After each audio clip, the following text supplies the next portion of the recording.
বেশ বড় বড় বড়।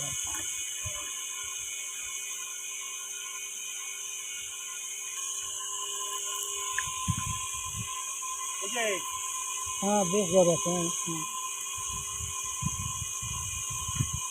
মা শোনেনি মানে দাদার মানে ঘুম করা বন্ধ করো মা কই এই মোটর বন্ধ হয়ে যাও ভিতর দিয়ে যাও ভিতর দিয়ে এদিকে আসা লাগবে না বারান্দা দিয়ে করে দিতে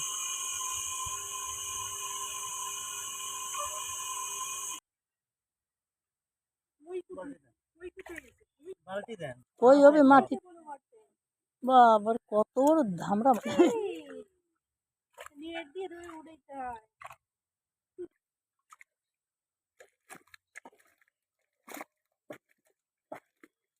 দিয়ে দাও টুকু ওর মধ্যে রয়েছে মাছ একদম শুকিয়ে যাবে